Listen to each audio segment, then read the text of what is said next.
Hello, this is Jake Light, Gaming Lawyer at your service. The video you're about to see is an edited version of my streaming of The Great Ace Attorney 2 Resolve on Twitch. If you like what you see, consider leaving a like or comment on this video. Or subscribe to the channel and click on the bell to be the first to watch the latest content. Otherwise, if you want to catch me live and interact with me on Twitch, the link is in the description below. As always, take care, stay hopeful, but be critical. Enjoy the show.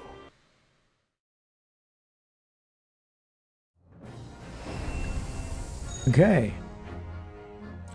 Welcome back to another Great Ace Attorney session. This time, oh man, I've already forgotten what happened last week. Something, I think we uncovered some sort of a twist. Oh yeah, we still do not know who the killer is, I think. So, but we made a connection to something else, a deeper conspiracy within the England, within London, and we'll see how deep the rabbit hole goes.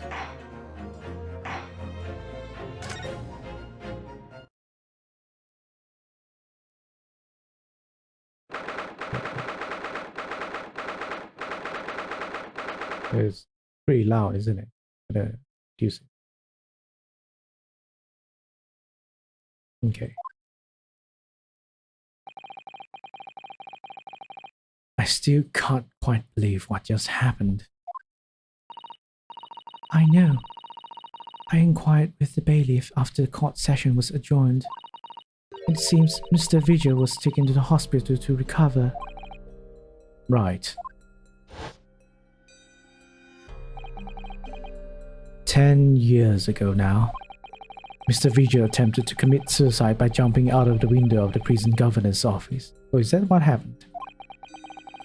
But ever since then, it's completely blocked the memory of those events from his mind.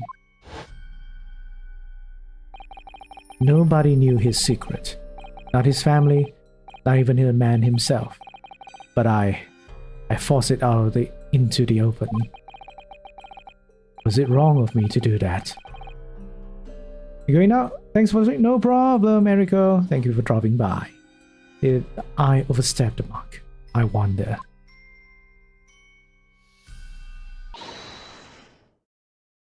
Oh, is this oh no, what's her name again? Man, I have short-term memory. Iris, yes. Oh, Iris. You are miles away. Anyway, I've brewed a fresh pot of soothing tea for you. Oh, thank you. You and Susie have had an exhausting day so far, haven't you? Oh. Thank you, Iris. So how thoughtful of you. Do you happen to know where Mr. Sholmes is?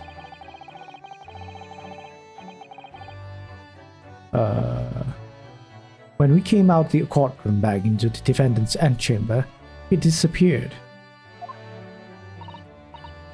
Oh no.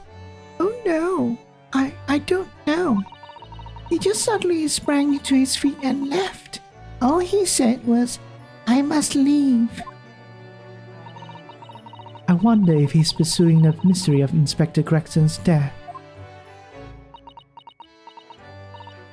Well, you know what Hurley's always saying, don't you?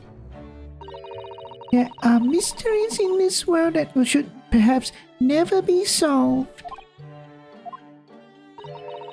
For the construction of a solution comes only at the expense of the destruction of something else.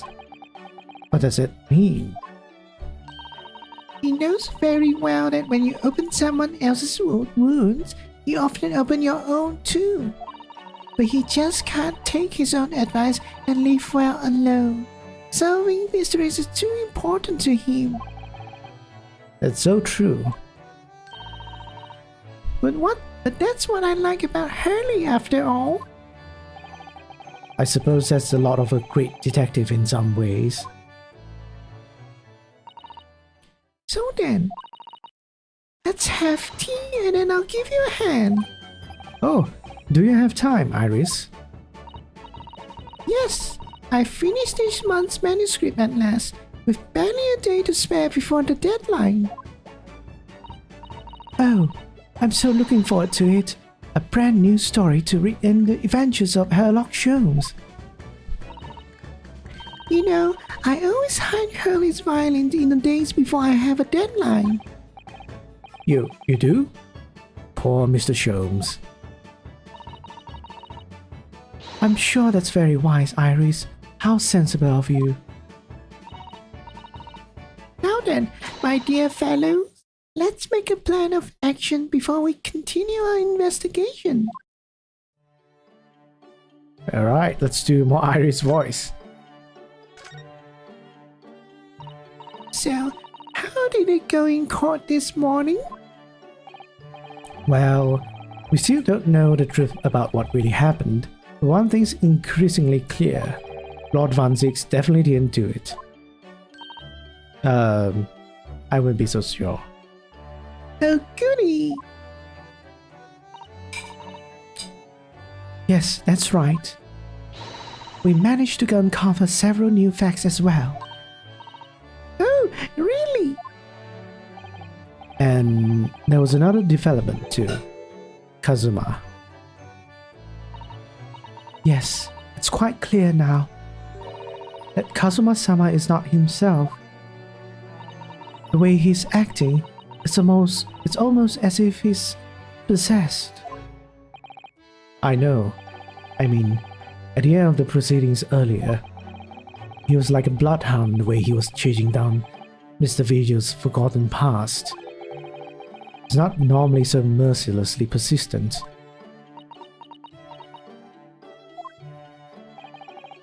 What's going on in his head, I wonder? I really need to sit down with Kazuma and try to understand what he's going through.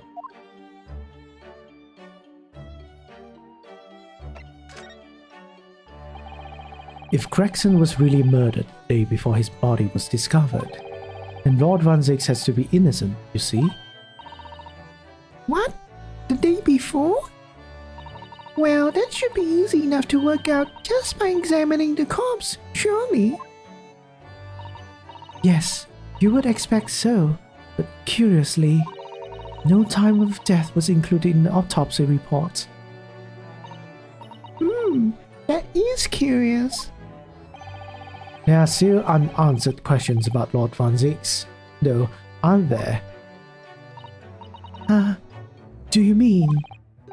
I mean, what was he doing there on Fresno Street that day in the first place? Well, according to the man's testimony, he said he was investigating Inspector Gregson, didn't he? And it turns out that little room was actually the inspector's secret office. Oh, that sounds like it has all the makings of a wonderfully devilish plot. But then why was that notice board in there covered in all those particular papers? Papers about cases with a link to the Reaper. I'm starting to get a bad feeling about all this. Oh dear, that sounds more like something horribly devilish. We must start by looking into Inspector Gregson's movements of late. Okay. I never imagined I might have to be investigating an inspector's movements. Well, according to the entry in his diary,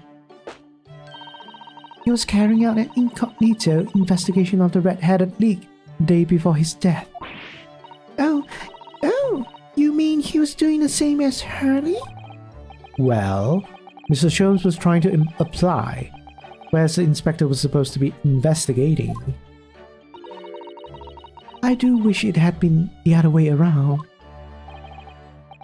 Anyway, as it turns out, the inspector who went to investigate the Red-Headed League that day wasn't actually Gregson at all.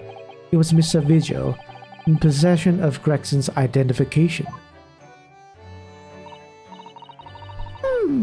You know what that sounds like to me? Establishing an alibi. Oh my, yes, you're absolutely right, Iris. But why would Gregson need an alibi? It will appear that Inspector had something to do with that we wish to keep secret. I don't believe it. I always thought he was just a harmless lover of fish and chips. But perhaps they were seasoned with something a little more potent than salt and vinegar. I think perhaps we should try to move away from food analogies. Well, anyway, if Lord Van Zix felt the need to investigate Gregson... Yes, I agree. We must try to find out what he knows.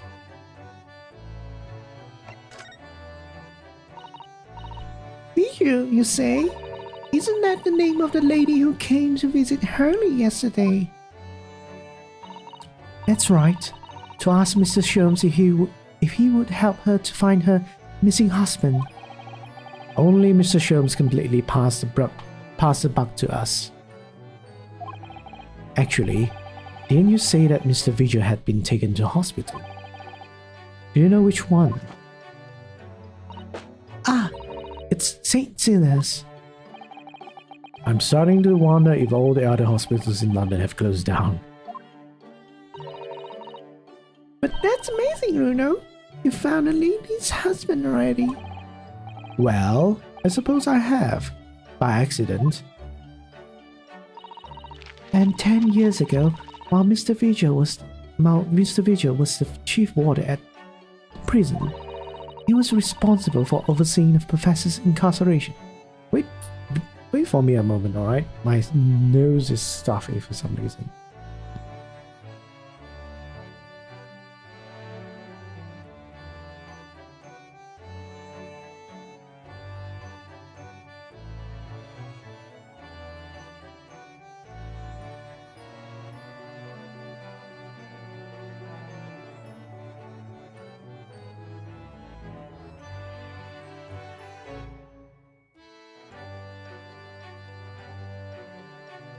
Oh boy. Oh boy.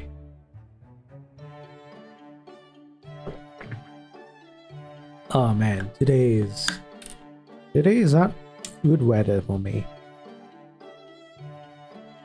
Alright. Let me, you know what, pop a strap seal. Just in case. Oh no, this strap is. Oh no. Oh, okay. Can I still eat it? I'm gonna eat it. I'm gonna eat it. There's a tiny small dead end. Stick to it. I'm gonna eat it. Don't judge me, please. These strepsils are expensive.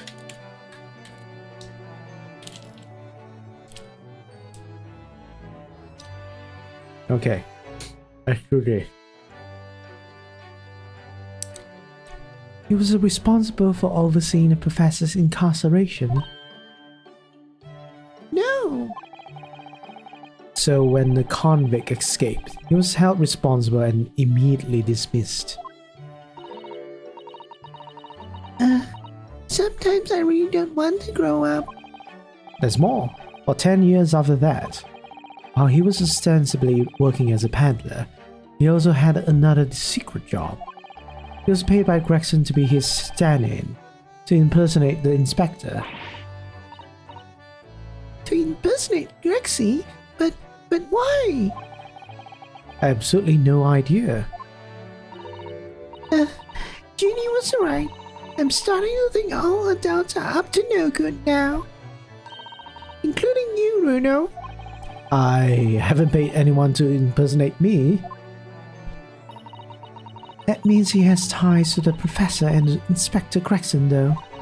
So I do think we ought to pay a visit to Mr. Vigil, don't you? Back to St. Sinners, then.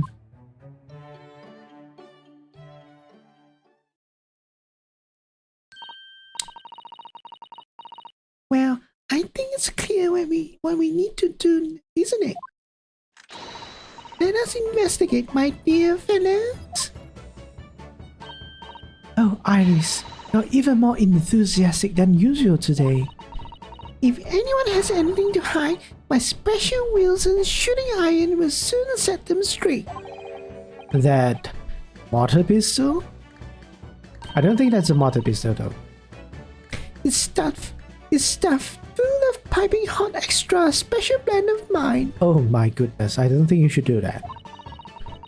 And I'm quite sure it will be very effective. I'd better be careful not to hide anything. Well, feels a little strange that Mr. Sholmes is nowhere to be seen. But still, it's quite refreshing though. Let's go and see what we can find out. Yes. Yes. Right, let's go. Oh boy.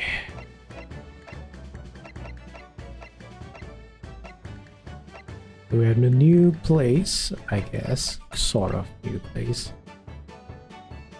So we should talk to... I guess we talk to... Yeah, maybe there's something in here. Ooh. Kazuma. 2nd November, British Supreme Court, Lord Chief Justice's office. No arguments, Prosecutor Asogi. You will continue with the trial exactly as I instructed. Is that clear?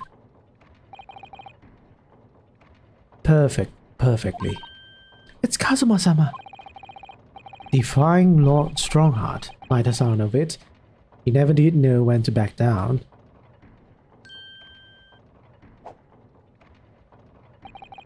On your way now, Asogi. My lord.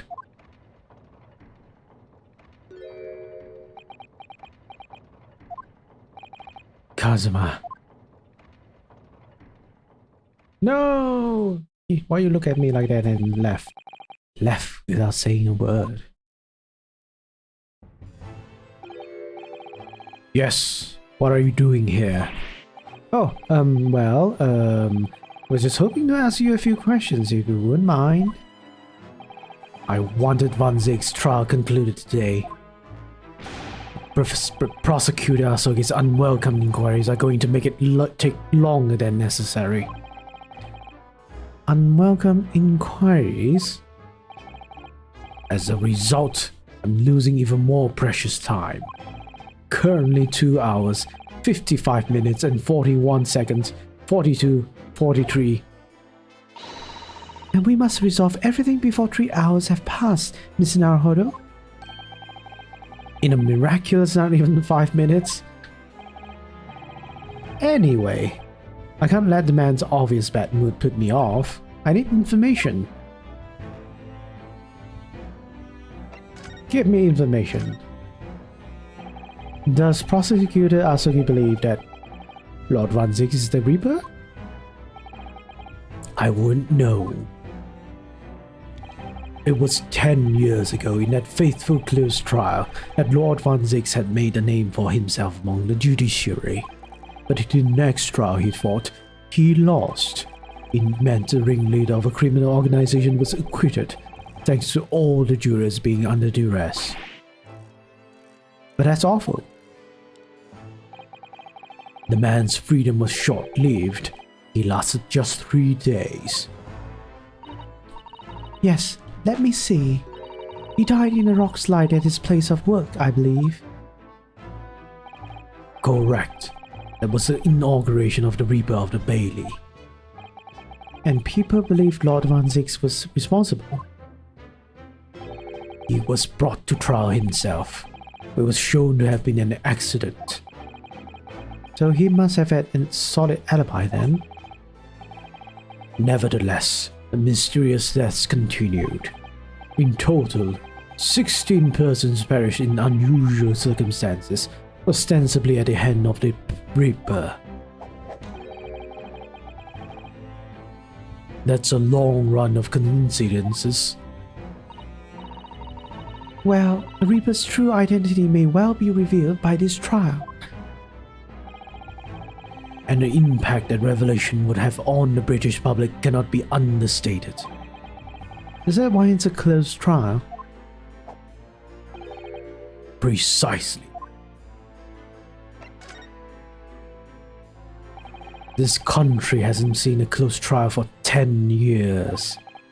The last one was the professor's trial of Genshin Asogi. Correct. Actually, we heard that originally you were going to prosecute that trial yourself, Lord Strongheart. Van Zix entreated me to relinquish the prosecution to him, that he might avenge his brother's death. And here we are, 10 years later, with the son of the man Van Zix had condemned now, looking to avenge his father's death in the same way. They do say that what goes around comes around.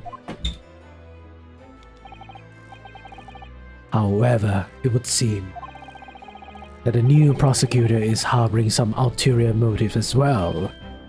Kazuma is. I like my organization to run smoothly, in an exact manner that I prescribe. As with the giant clock in here, I won't tolerate a single cog being out of step with the others. Ah, so that's what all these gears are about in here. If the young man refuses to mesh with the other parts of my great machine, I will be forced to take steps. What do you mean? Not something with which you need concern yourself. In any case, all your questions will be answered tomorrow. Okay. It's gonna be gone now. Now, I shall have to ask you to excuse me. As of this moment, I've been delayed from attending my next meeting precisely 3 hours. Oh my, this is a long time. I hold you entirely responsible. Even though we miraculously managed to fit everything into not even 5 minutes.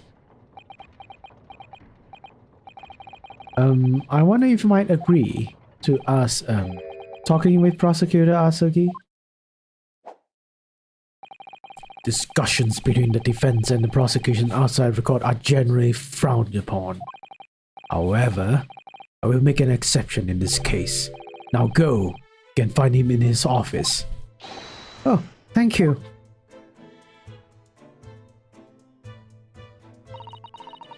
Let's go to see him at once, Mr. Hardo.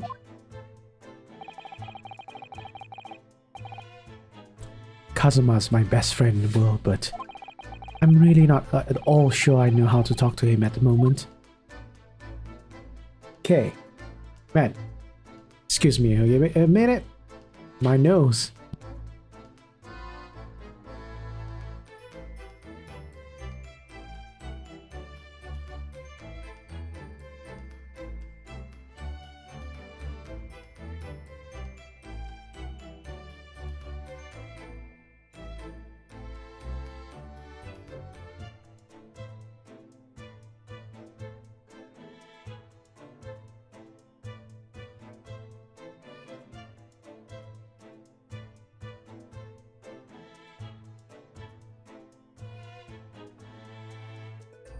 Alright, I'm back. I'm not sure why this is happening. But okay. Let's continue.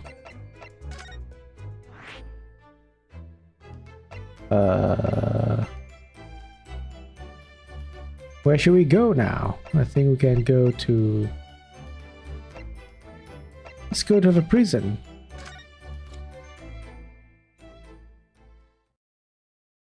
Hey, Lord Van Zix. I hope I can do his voice.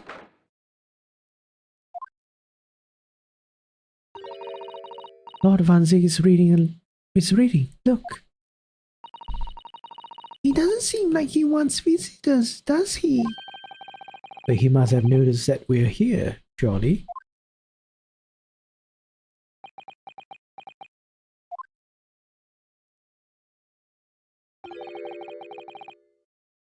What do you Nipponese want? There's no way to greet the lawyer who's trying to his hardest to prove your innocence, is it? Perhaps not. Hmm?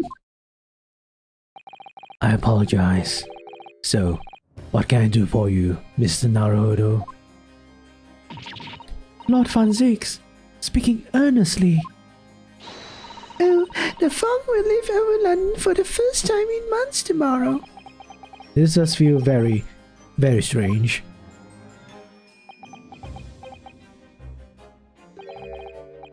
I must say, I was impressed. Oh, well, thank you. Not by you, by your fellow Nipponese, your prosecutor friend. Oh, I see. Yes. It's sardonic, don't you think? For a man such as me, so loathing of the Nipponese, to be entirely at the mercy of the two of you. I suppose it's retribution for having played the part of the Reaper all these years. Played a part?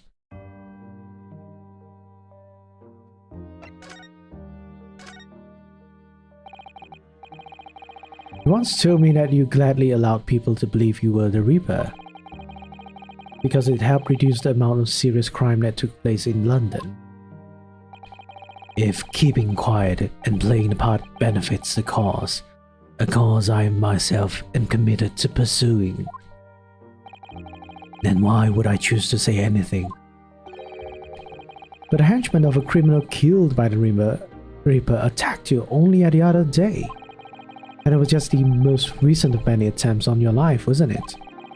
Someone is clearly profiting from your silence about all this. Someone is using you.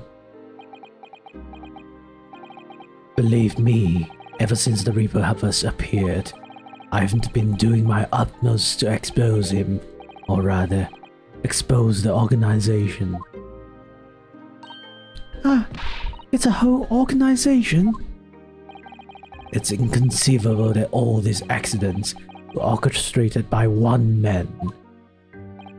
No, the Reaper always appears to have very accurate information about the accused in each case, which can only mean that somebody at Scotland Yard is involved.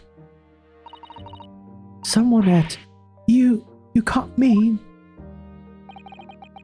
It's taken me many years, but I finally identified the central figure in this Reaper organization.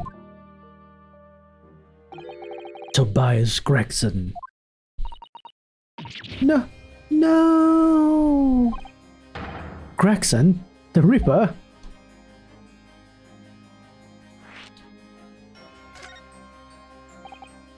So, the reason you were investigating Inspector Gregson is because you intend to expose him as the Reaper? As I said, the Reaper of the Bailey is no single person. It's a highly secret organization with close ties to Scotland Yard. But there's no doubt that Gregson was a key member of that organization. I don't believe it. Are you saying that that he was behind all those awful criminal meetings there? Gregson didn't do the dirty work himself. Oh, He was the tactician. His job was to covertly investigate the Marks and plot their assassinations. In order to do that without arousing suspicion, he regularly needed a firm alibi. which is where Mr. Vigil came in, posing as the inspector. Vigil knows nothing of the Reaper. The room he rents on West Fresno Street was almost certainly the headquarters of the operation. Gregson would have met the assassin there for briefings. So we don't actually know who carried out the killings then? Actually, I do have a name. You... what? Well, if you can name the man, you have the true identity of the Reaper already then. Or, if I can name the woman. Oh. she is a young woman by the name of Asashin. Okay. Yeah, it's a bit on the nose. Wait, what? Shin? Miss Asashin? The true name of a terrifying killer I know only too well. She came to Japan posing as a visiting student and murdered Dr. John H. Wilson. And just when it seemed that diplomatic protection would help her escape Japan in conviction,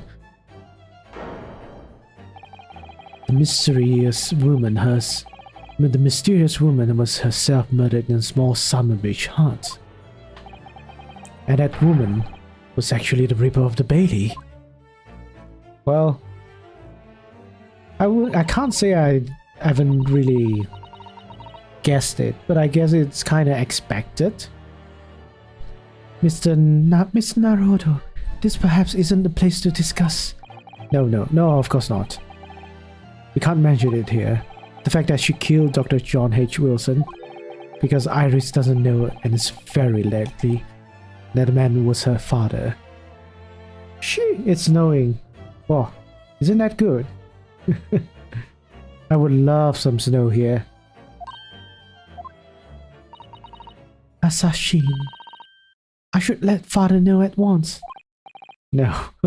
No. I guess not. Yes, I agree. I have summer wheels on my car. Oh, I see. Oh, time to put those chains on the wheels, right? Oops. Oh no! I can't skip.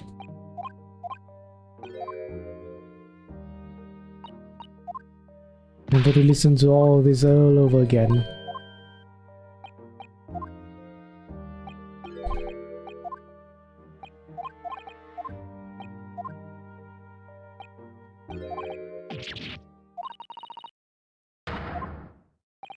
But if it's snowing, yeah, I guess snowing is bad. If you had a car, you won't be able to really use the car. You have to like plow out the snow every time you go out. So yeah, I guess it's troublesome if it snowed for a long time. Or yeah.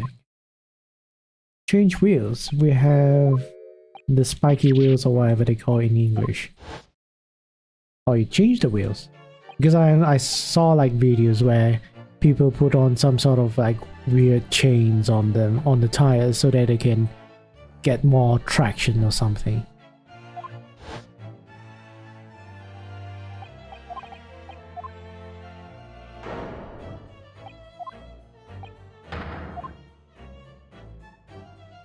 Bom, bom, bom, bom.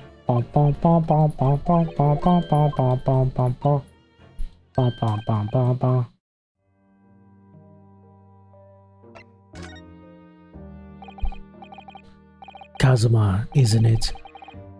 Kazuma Asogi. You say he's a friend of yours. My best friend? It's the whole reason I got to come to Britain. It was all on his merits. I've nothing but respect for him. Yes, I understand that only the very best students are selected for such opportunities. And I had a fine demonstration of how sharp he is in proceedings earlier today. He missed nothing. In fact, his flawless performance very much reminded me of his father.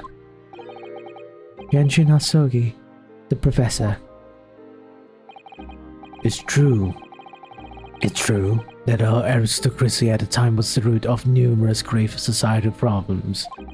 They were abusing their power, playing with the common man as pawns in politics, in economics, in war. In many ways, Asogi was carving out a canker from society that we British couldn't deal with ourselves. Stopped work on ice. Better while contact or only on ice. Oh, okay. Only on snow. Okay. You can drift easily with a tire. Hello, Isaac. I I see. But that's precisely why it makes no sense. Clint Van Zyx was a noble and upstanding man. He wasn't corrupt. Why did a damn Nibonese have to go and take my brother's life? In spite of having once saved mine. He saved your life? How did that happen?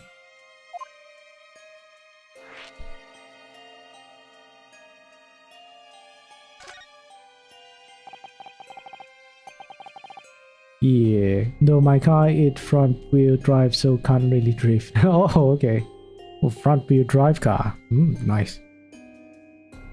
It was 10 years ago, on a foggy night. Was to be the professor's final strike had sent a wave of panic through the capital.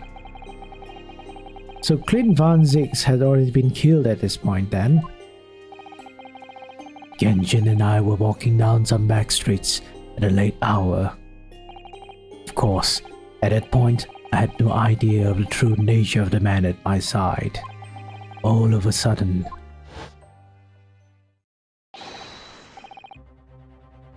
You'll make a pig. You're coming with us. So cool. we were surrounded.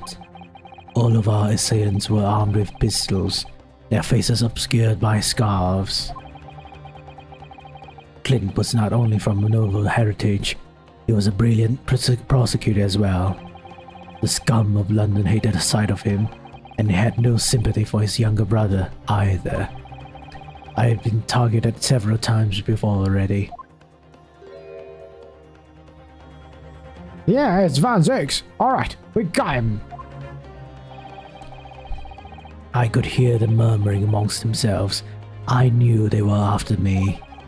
But just when I thought my time had come. If I let them kill you, Clint would never forgive me. It was Asogi's voice, just a whisper in my ear. Bang! The construction here is so noisy. Oh, there's still construction over there. Eh? After that, I don't remember exactly what happened. Next thing I knew, there was silence all around. Genshin lay on the cobbled street. Blood was sipping from his left hand. It shielded me.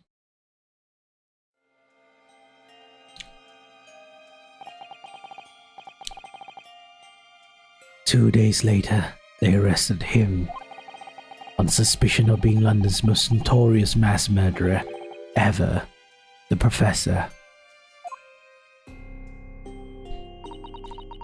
How awful for you.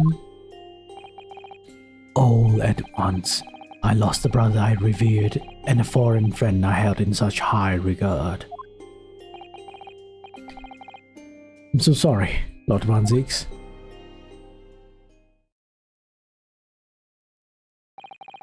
That's the end of my miserable tale. I never thought I'd recount it to anyone. Well, thank you for confiding in me. The Professor, the Reaper and Inspector Gregson. I wonder just how intimately related they all are. I still can't quite believe that Gregson was essentially the Reaper, giving assassination orders to Giselle Bratt. Mr. Naruhodo, let's go and inform my father. I'm sure our government will want to hear about this new information. Oh, that means I get to meet your daddy, Susie. Hooray! Yes, alright. Let's head back to the Great Waterloo Hotel then. Let's go. Bye-bye, Van Zyx.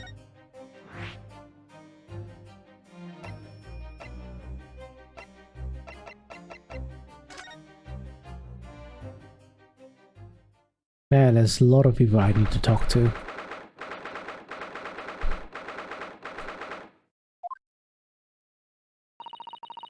I thought yesterday, and I think again today, this place is so princely. It's a wild guess, but I have a feeling you'll think the same tomorrow too. My tea has a finer fragrance than whatever they're serving in the tea room here, though, wouldn't you say?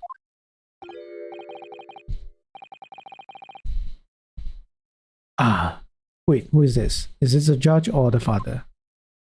Oh, it's the father. Ah, father. Ooh, is this your daddy, Susie? How lovely! What a charming young lady. And you are? Ah, really?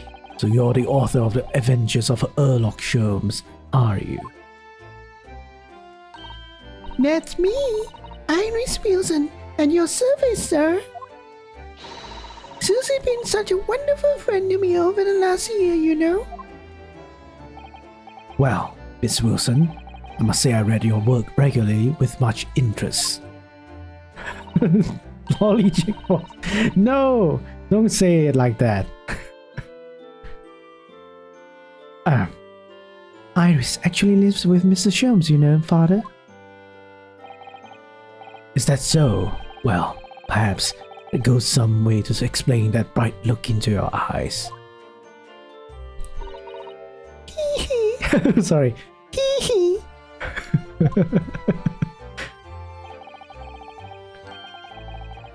You wouldn't be smiling so airily if you knew just how bright she is, believe me.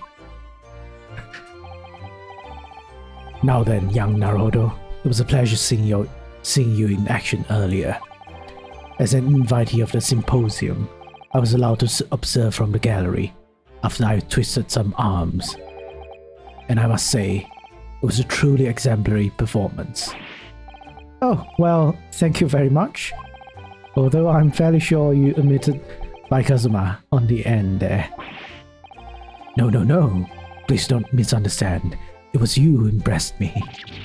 Really? You didn't miss a step against Asogi. We all know how capable he is. Really, to have matured into such a fine defense lawyer in less than a year is quite extraordinary. It's very kind of you to say so. I'm about to cry. And really nice to hear. What I saw in court today confirmed what I've been hoping for. The favor I mentioned yesterday, Naruto. I trust you haven't forgotten. Oh, no, you did mention something, didn't you?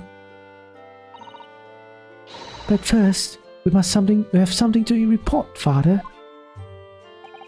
Of course. Shall we take tea while we discuss matters further?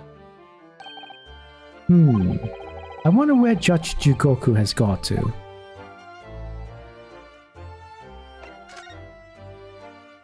Father Reaper. Father, do you know about the so-called Reaper of the Bailey? I've heard rumors. Some members of the judiciary explained it all to me yesterday. Of course, when I was a visiting student here in London, the Reaper was yet to emerge. Right. He didn't appear until after the case when the visiting students had already returned home. Lord Van Zix was who was in the dock today. It was Baroque, the younger brother of Clint Van Zix, I believe. That's right. And he's known throughout London as the Reaper, as you've heard. But the truth is, it wasn't him behind all those mysterious deaths. It was somebody else. I see. So what you're saying is, there's been a professional killer at work here. Exactly. Someone by the name of Assassin, in fact. I beg your pardon? Did you say assassin? Assassin, right? That's not a name, right? You mean that Giselle Pratt woman who was responsible for killing my great friend? Oh no! Oops. Sir, don't say it out loud, okay? Oh no, a friend of yours was killed.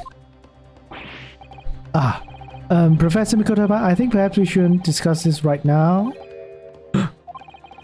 Because the friend the professor is talking about is Dr. H. Wilson. And it's not something we want Iris to find out about. Not like this, anyway. But we'll talk about it. We'll just name the person Dr. Watson. I've just remembered something. Biscuits. This hotel has the most delicious looking biscuits. That was rather out of the blue. She's doing this deliberately. I think I'll go and see if I can purchase some. I wonder, would you like to come too, Iris? Oh yes! You just try to leave me behind.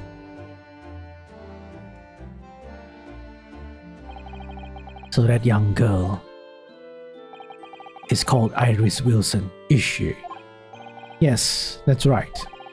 And she's the author of all those adventure stories starring the great detective Sholmes. But the name of the credited author isn't Iris, is it? It's Dr. John H. Wilson. Yes, I know. That's the name of the father, you see. A father. Dr. John H. Wilson. I was deeply indebted to the man for all the kindness he showed me during my time in London. That's why I was keen to reciprocate and invite him to the Imperial Yume University 4 years ago.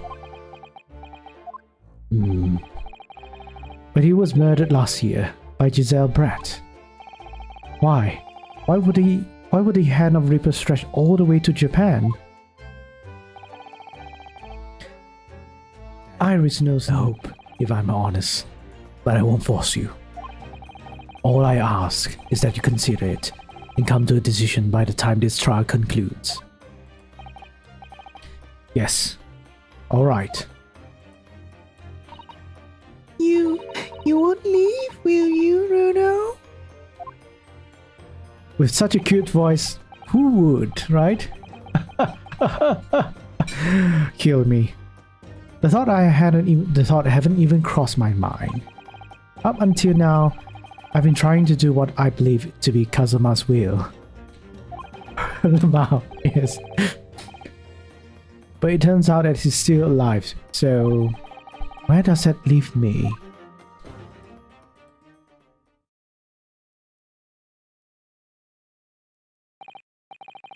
Well, if you excuse me now, I need to telegram government ministers and Japanese police with this information about Asashin.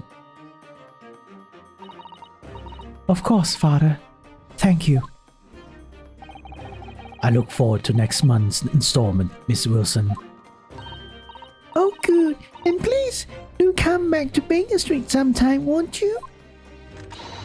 We'd love to entertain you. I would be delighted. The best of luck for tomorrow, Naruto. And give my suggestion your full consideration, won't you? Yes, I will. Going back home. Nah.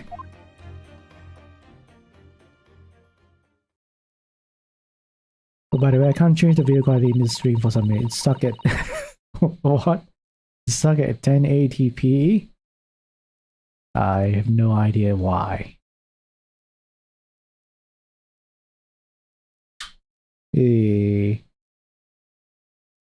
Shouldn't be like that. Anyways, sorry to hear about that. Hopefully you're not using data or anything like that. You know, Kazuma-sama has always meant a great deal to my father. I'm sure he'd love the chance to meet with him and talk to him about all of this. Yes, no doubt.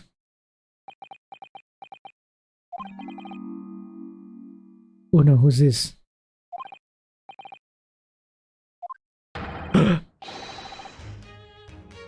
It's Sholmes! How could I have neglected to consider possibility before now? Ugh, Mr. Sholmes.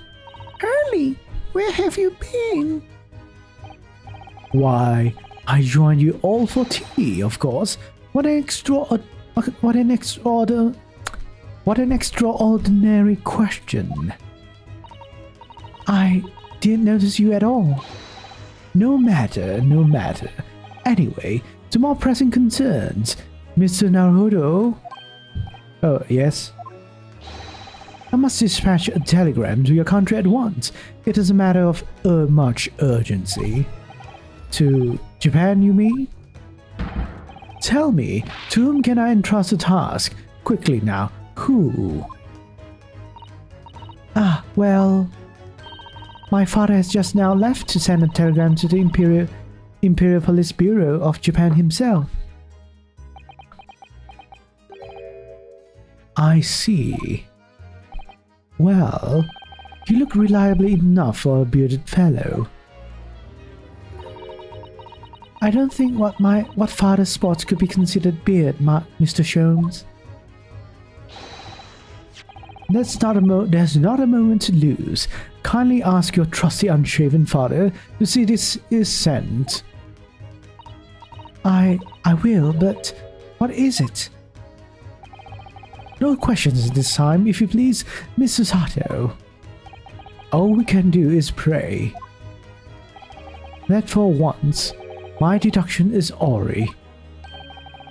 Doesn't that imply that deductions are normally correct, Mr. Sholmes? Which is like, now then.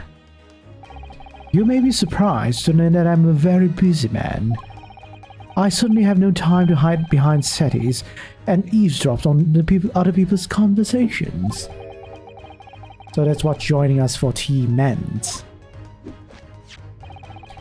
I leave the sending of this your hands then, my dear fellows. Ah, wait a minute, Mr. Sholmes. He just sort of ran off, didn't he? At quite a pace. And left the unpaid due for his tea behind too. Man, my nose are itchy. My nose is itchy. Must catch up with my father at the telegraph office at once. An hour and call us a cab straight away. And there was me thinking everyone would be clamoring to pay Mr. Sholmes' bill. I guess I'll be leaving now. Fresno Street. This is something I can investigate though.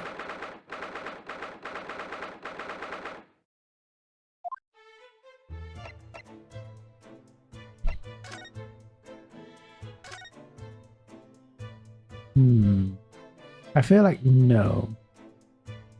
Right. Same situation. There's nothing new.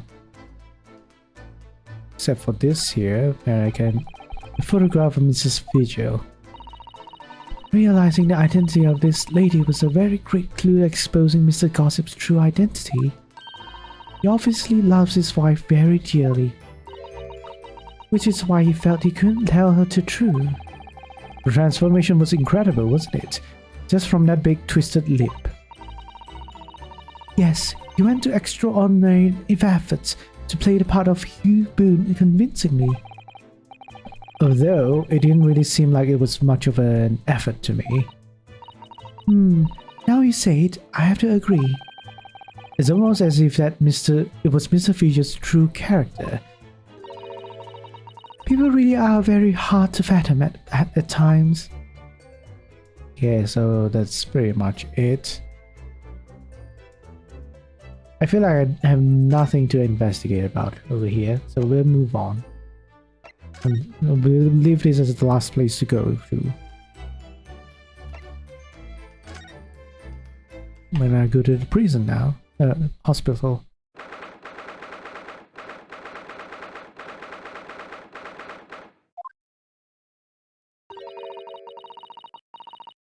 This is the ward where Mr. Vigil was brought, apparently. To be frank, I'm a little worried about seeing him again. Ah, the lawyer. Hello again. Are you feeling better now, Mr. Vigil? Yes, thank you. Somewhat better. I'm so sorry to have caused you to, I mean, it was because of me. If I haven't exposed your secret and forced you to remember things you obviously try to forget.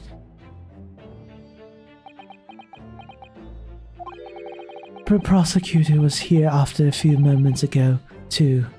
We just missed him. Oh, that's my bit as to it. He said much the same as you. He was very apologetic. But the truth is, I brought all this upon myself. Please, don't think like that. Keeping it from Evie, my wife, all these years I've carried such a sense of guilt. But that's not the worst of it. Over time, I obviously came to deceive myself as well. You mean about your dismissal?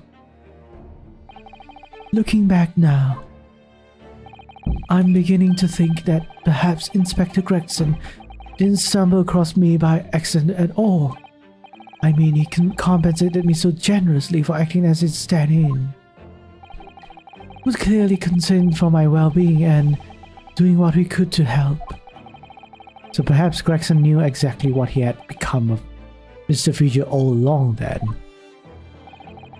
I'm sure this is just deserts for 10 years of lies and deception, but it wasn't me that helped the professor escape 10 years ago. It wasn't me. I swear it. I swear it's true. Oh, Mr. Future. I'm sure you'd rather not dredge up even more from your past at this time, but if possible, could you tell us exactly what really happened? I want to. I need to get all of this off my chest. I just want someone to tell me what I should have done. Okay. What you should have done? Inspector Gregson was obviously engaged in a special operation of some sort. He was investigating something that even Scotland Yard couldn't know about. Details of the Reaper's marks, yes. It was when he had to carry out those investigations.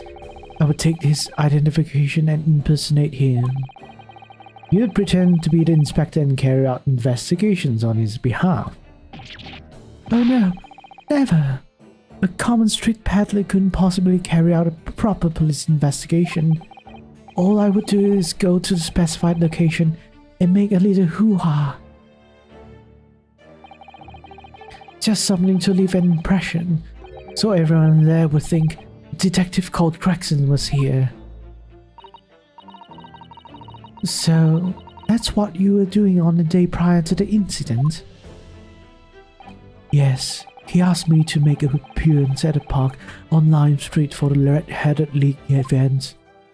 So as usual, I flashed the inspector's identification round and was very vocal about my presence. But then you were taken prisoner by those red-headed fraudsters. Yes. So, you would always make a point of showing Gregson's identification and generally being loud. That's what the inspector asked me to do, yes. Well, that's one way of becoming a legendary detective, I suppose. Not a good one, though. And as you know, I suffered this bruising around my neck at their hands. But the following day they kept their word and released me. Without returning the inspector's identification to you, however.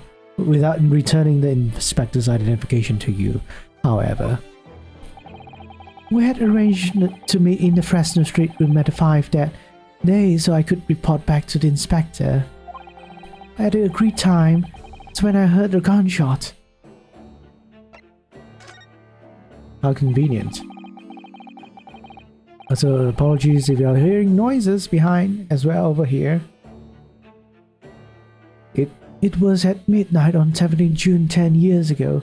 It was the time scheduled for the execution. But the professor's execution never actually took place, did it?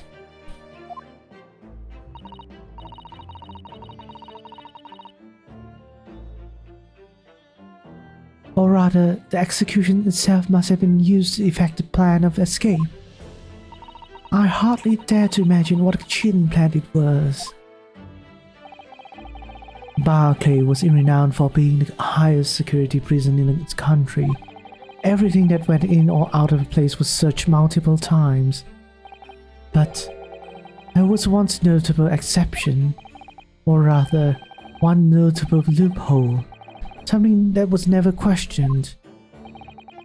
I have a feeling I know what that loophole was now.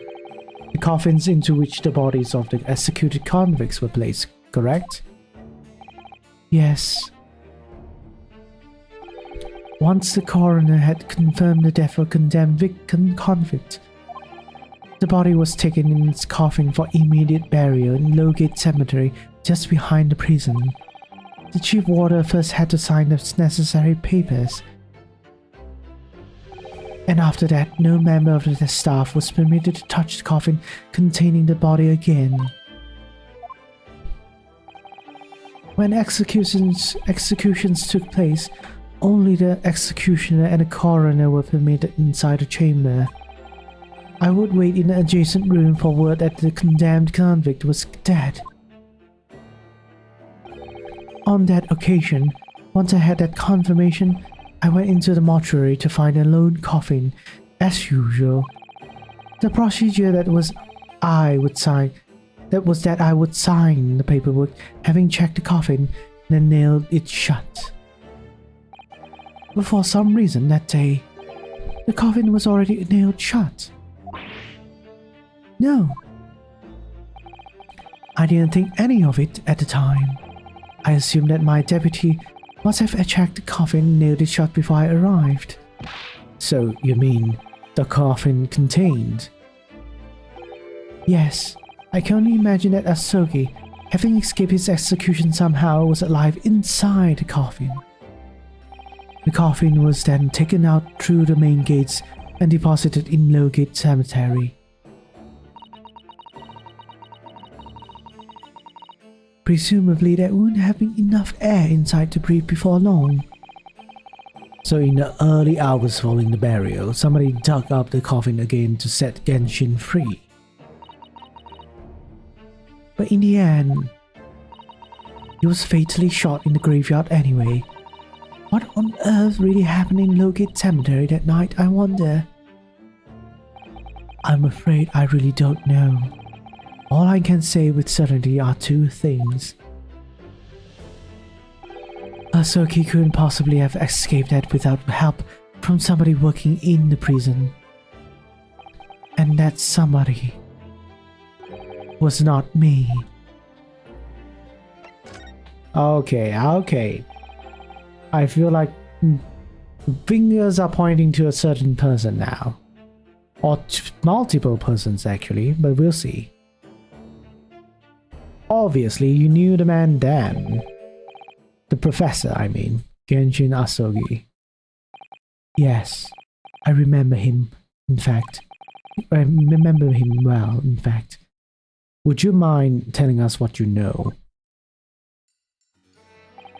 Well, having been condemned to death as he was, any contact I had with the man was short, obviously.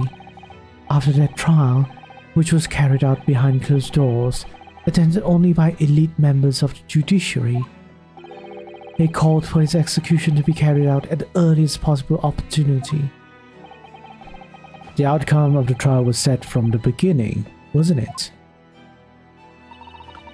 It was a time of delicate diplomacy, when Britain and Japan were in the process of signing an important treaty. That meant that this potentially destabilizing case had to be dealt with swiftly and discreetly. The man had less than a week in total. As I was the chief warder, I oversaw this short stay in cells until his final hour. I remember being struck deeply by his noble character and incredible resilience. What do you mean exactly? He was a killer of many men, but he always was quiet and polite. He was a gentleman and a man of intellect. In fact, I couldn't bring myself to believe what he'd done, So I asked him one day, those 5 members of the aristocracy whose lives were taken, were you responsible? I'm guilty of the unforgivable crime of ending another human's life. Yes. The following day, the closed trial took place, and the verdict was no surprise. Guilty. That night, when he was brought back to his cell, I saw something unusual. Something unusual. What? The last will and testament of Genshin Asogi. Okay. As I said, it was on the night following his trial, after he'd been found guilty. I was doing the rounds of the cells, and when I looked into Asogi's, I noticed that he seemed to have a sheet of paper in his hand. Ah, his last will and testament then, presumably. As soon as he noticed me, he hurriedly shoved it back behind his back. But why did you find that so unusual? Isn't it normal for a man to pen a will when he knows his death is nigh? Yes, that's true, but there were special conditions to Asogi's incarceration, you see. What sort of conditions? Well, even though he was held in a cell designed for condemned inmates, he was allowed to keep his personal effects with him, with one exception. Really? He was out his things? That is unusual, certainly. Of course, he'd been convicted of killing 5 members of the aristocracy, but at the same time, he was a guest in our country from the Empire of Japan. The powers that were determined that his final days shouldn't be needlessly uncomfortable. And what was the exception you mentioned to the personal effects he was allowed? That's the point. He wasn't permitted to have writing materials. Specifically, no pens or paper. So, he was prevented from leaving any written record of what happened to him. Yes, that was the long and the short of it. I've no idea where he obtained that paper. Any writing materials would have been confiscated from him upon his incarceration. And I said, he hid the paper behind his back and then he pleaded with me. What did you just hide behind your back? Please, turn a blind eye. This is my lifeline. But, you know, it's against the rules. You're the only person who's seen. If you just agree to keep quiet. Alright then. But what's on that paper? A last will and testament. This will is the only weapon I have left now.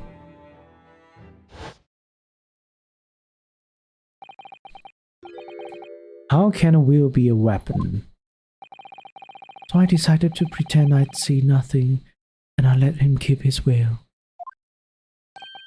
But then later, it just seemed to vanish without trace. What? What do you mean? It vanished? It would seem that isn't the end of the story of this mysterious will. Okay. I was the only person who saw Asogi's will, but somehow it disappeared. It was after Asogi's execution, which was actually an elaborate jailbreak. The warders gathered up Asogi's possessions that were in his cell. They were all to be sent back to his family home in Japan, you see. To poor Kazuma-sama. And you're saying that it wasn't anywhere to be found among his personal effects? The will, I mean. That's right. though I didn't search through them myself. But Governor Caden was livid. He was screaming. It hadn't have disappeared completely. That doesn't quite make sense though, does it? In what way? Well, we'd understood that only Mr. Vigil was aware of the wheel's existence, in which case, how did the prison governor know to look for it? Oh yes, you're right. I really don't know how he knew, but it certainly seemed as though he knew of the wheel's existence from the outset. Only he didn't refer to it as a wheel when he said it was the Asogi Papers. The Asogi Papers? I really can't tell you anything of the subsequent events. Because, well, of what happened. Your dismissal and the way you block it all from your memory. I'd forgotten all this until today. I don't suppose it's relevant to the case though. Well, anyway, thank you very much for sharing it with us, Mr. Vigil. We're very grateful. Man, it was a really long conversation. I'm afraid there's really little more I can tell you. My wife Evie will be here shortly, so I do hope I don't appear rude, but...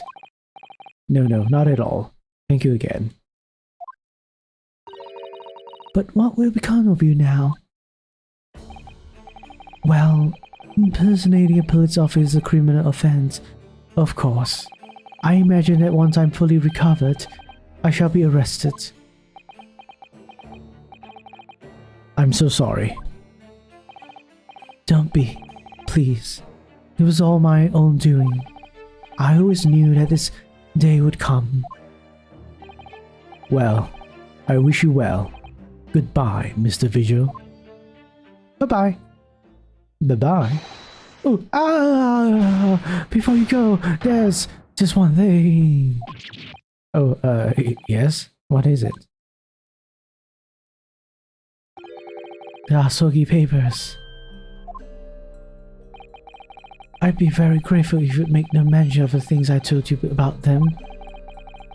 Presumably for some good reason? It's my understanding that their very existence is a closely guarded secret. If it became known that I remembered, well, it could be rather troublesome, I think. I understand. Sort of, maybe. Some sort of wheel that Genshin Asogi penned just before his death, which the man himself claimed was his last weapon. I wonder, perhaps it had something to do with his plan to escape? If there's anyone who might know more about the document that Kazuma's father left behind,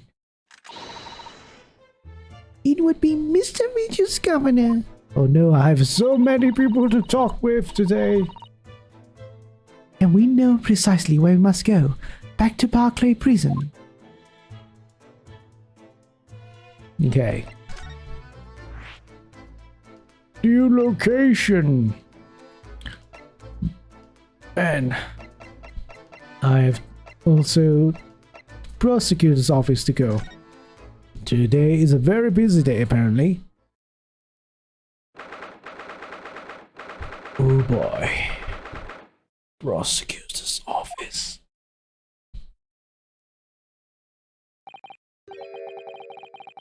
So, this is the office, of Prosecutor Asogi now, is it? Kazuma-sama is doing so well for himself. Even though he's always forced to kneel on the floor Japanese style in that dark corner. He's just happy to see Caesar style whenever he's working. Kazuma. I read that before it even appeared. I thought it wouldn't be long before you paid me a visit, Yunosuke. I was right about what I said, wasn't I? Sorry? That you have all the makings of a great defense lawyer. Well, I always believe that you fulfill your dream of advocating in the British courts. I just never imagined for 1 second that it would be as a prosecutor. It feels like this game, right? It's like trying to paint prosecutors as like some bad people, but they're just doing their job. Seeing you stand in a foreign courtroom so gallantly, realizing your dream, Kazuma-sama, I'm truly happy for you. And I am truly thankful to you, Judicial Assistant Mikotoba. Ryunosuke, I always thought it would be fun for you and I to shake up the British legal system a little together.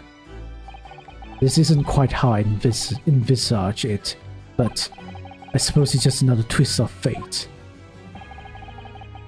I've learned a lot of things during my time in London, about how Susato-san's father was himself a visiting student here once, along with Judge Jigoku, and about what happened with your father. And you have no difficulty understanding why I had no choice, why I had to find a way to get to Britain as a visiting student myself. I want to hear all from you, Kazuma. As you wish, Ryunosuke Naruhodo. Okay. Man, you have a lot of things to say as well. It's getting on for a year now, since what happened on the SS Buria. We were heading across the oceans from Japan to Great Britain, when a bizarre series of coincidences led to those tragic events. I thought I lost my best friend forever. I must have been unconscious for a long time. When I awoke, I was lying on the bed. It was a narrow little room. There was a posy of flowers by the pillow. It took me a little while to realize that I was in the cabin of a ship. I slipped out of the room and headed on to the deck. Were you already suffering from amnesia at that point? Yes, I didn't know what had happened or where I was. It was just this voice in my head. You have to do, something no one else can know about. Go to Great Britain. Your task awaits you there. And probably just someone behind you, you know? You just didn't notice.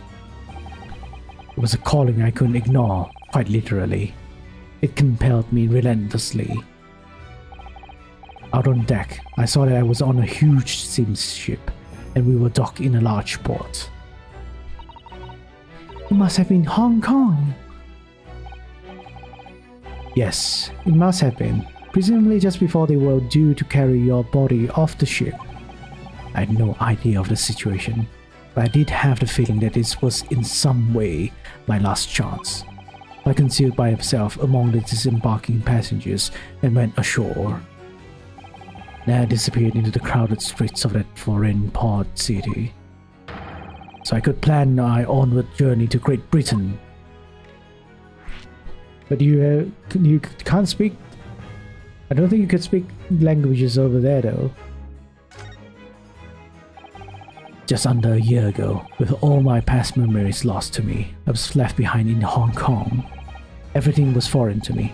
The sights, the sounds, the smells. My head reeled. I was truly at a loss.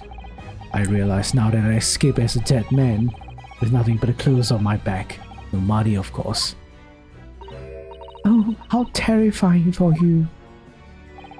Luckily, though, I had 2 feathers in my cap. One being your knowledge of English, I suppose. That's right. On the back of that, I was able to pick up some work as a deckhand on a cargo ship. Eventually, after the calling at countless ports, I finally arrived at Dover. It must have been some 3 months ago now.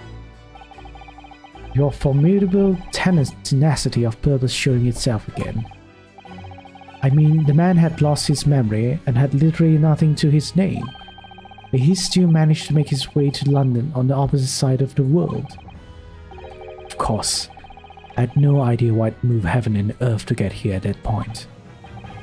So, how did you end up becoming Lord Van Ziek's apprentice then?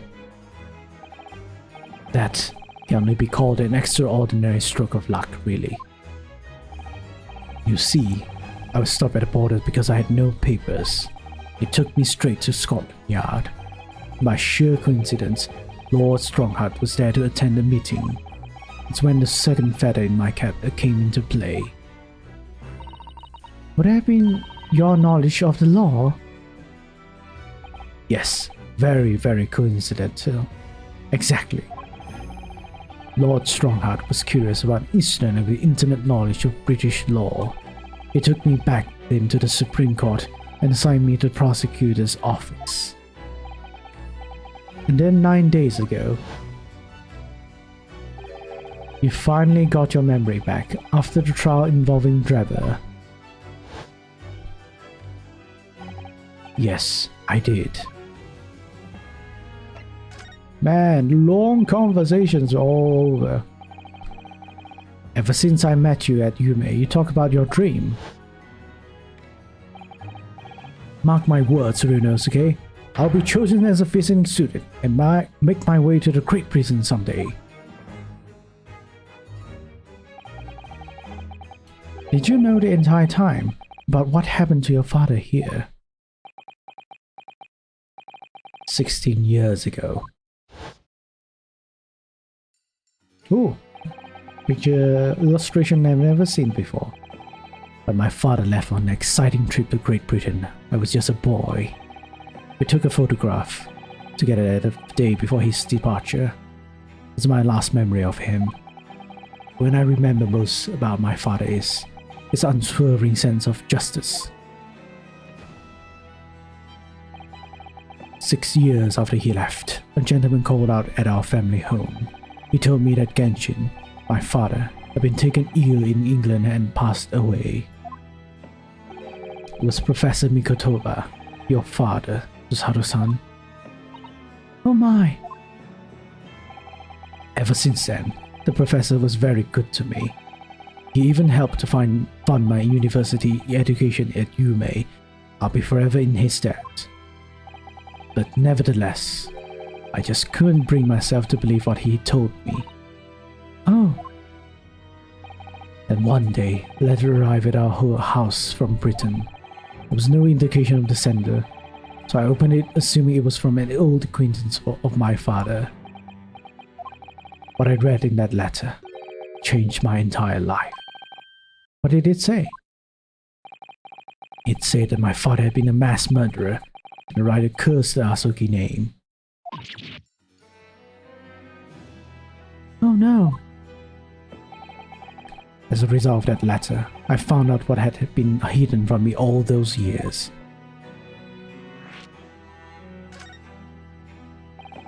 Oh man. Well, we have a lot to catch up. That's why there's so many things to talk about. Presumably, the letter was sent from a relative of one of the victims. If whoever it was had been a member of the judiciary, he could have been present at a closed trial. The letter revealed that my father had been sentenced to death, executed for being a killer. I'm so sorry you had to find out that way. I imagine the British government did its very best to silence whoever sent that letter. Someone who knew the truth couldn't bear the resentment was always going to be a problem. But still, it could have been written by anyone. Why would you believe such a thing? There was a newspaper cutting included with the letter. It was the first I'd ever heard of the professor and his terrible killing spree. Well, what did my father have to say about the letter? I couldn't bring myself to show it to him. What? Why not? Because it deliberately concealed the truth from me by telling me my father was taken by a fatal illness. Couldn't have been easy for him, and I'd done it out of consideration for my feelings. So instead, I showed the letter to Judge Jigoku. To the other visiting student? He faltered for the briefest of moments, then he just laughed the letter off. But in that moment, I saw it on his face. He was undeniably shocked, shaken momentarily, before recovering his poise. A year later, my bereaved mother succumbed to the strain of grief, and she too passed away. It's when I made up my mind. One day, without fail, I would cross the seas to Britain and seek the truth for myself. The truth about my father, Genshin Asogi. And I wouldn't let anyone stand in my way. Oh, Kazuma-sama. Okay.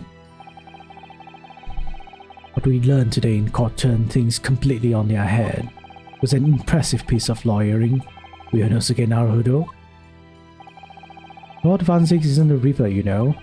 I almost don't want to believe it myself, but turns out that Inspector Gregson himself the victim was. It's clear that Inspector was behind the Reaper's activity all along. What? You mean you knew? The real question is who's been giving orders to the Inspector. Yes, Barak Van Zix is the real Reaper. And I know that 10 years ago was him who decided my father must be a mass murderer and sent him to his grave. No. It was merely seeing that justice was done as the law dictates. He's not to blame. Ultimately, it's people who condemn people. The law is just a tool that they use to do it. And when a man condemns another, he must take responsibility for his actions. Of course he must. But I know for certain my father would never have taken another man's life. Kazuma. On the contrary, my father's life was taken by the Reaper.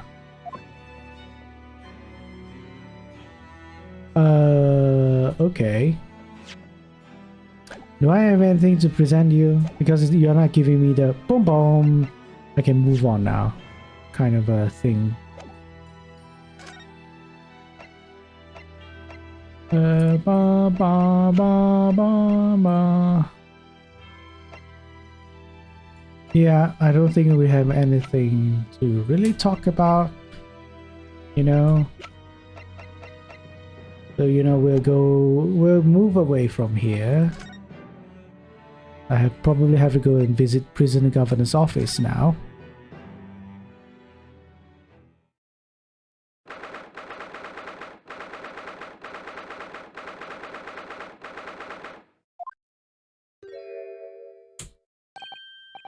Oh, how do you do a Scottish accent again? Scottish accent. No, Scottish accent. Scottish accent. No, I have no idea. Please. I'll try to do something, I guess. I'll just do something. Oh, back again, are you? Yes, hello. I thought all about your investigations. I heard the report just now. You found him, eh? Video. Yes, luckily.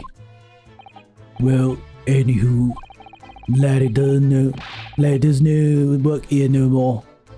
So you guys ain't know to do with Ben Barkley. How can they like you? I wouldn't they like you to get the wrong idea about that? Of course, yes. Mr. Visual stopped working here 10 years ago now, so... Yes. You've seen his dismissal notice, haven't we? He was given a job. Hey, Kimmer, you getting very well. So how about we handcuff biscuit? Oh, they really are like little handcuffs. And as hard as irons too. So, who's brought you down here today? Well, there's something else we'd like to ask you about, actually. Is that so? We believe there might have been a document that disappeared from Genshin Asogi's cell. I think it's been called the Asogi Papers or something. You know, the dude Mr. V just told you not to tell people, but apparently you're told this dude. Did I say no? Did I say? Gregson's death is not to be with things that might have happened at Berkeley. Leave the past in the past, laddie. Let's not further irrelevant details. His expressions changed completely. We're clearly onto something here.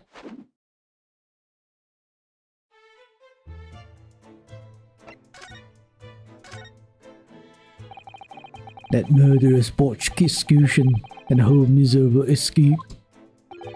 They were Berkeley's dog as always, a shocking embarrassment. Because the convict had a collaborator on the prison staff, you mean? For shame. The coroner who confirmed the death of the man after his execution, Courtney Seth, and my chief ward at the time, Vigil, was in charge of the whole affair. But Mr. Vigil says he didn't know anything about it. The rascals wouldn't say otherwise, eh? More handcuffs? Oh, how could I say no? Can never have too much iron in your diet. When Mr. Vigil was handed his dismissal notice as a result of what had happened, he was so despairing, he jumped out of your office window, didn't he? I didn't like to say, but that's just Vigil trying to get out of it. Do you not think he would nay have jumped from the shock of his crimes being exposed, eh? I do. You wouldn't say otherwise though, would you? Of course. I can share no responsibility with myself. I shouldn't have let him deceive me.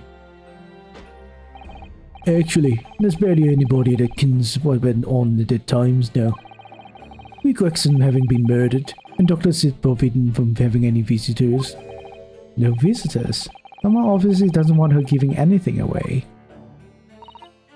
Well, we're not going home empty-handed. I don't want to dream of sending you packing with a camera. Here, take a handcuff or two. Oh, it would be rude to say no. We want to become an anemic. I suppose, if there's anybody who might stick in about what happened back then. It'd be that last from the forensic division, Maria Gory. Maria? Gory? What name? Hey, it's his daughter. She didn't have no more, just a one. But a wee bones followed in her mom's footsteps. You didn't ever see her without a scalpel in her hand. Ah. So she did the autopsy for this case. Mama. Am I gonna do a weird voice? Yes, I'm gonna do a weird voice. Mama, what is this? Ugh, where did you spring out from? And did you just call the doctor Mama? Dr. Sid's daughter, Maria Gory. We could do with talking to her. Oh my god, are we going to be speaking to everyone in the entire London, isn't it?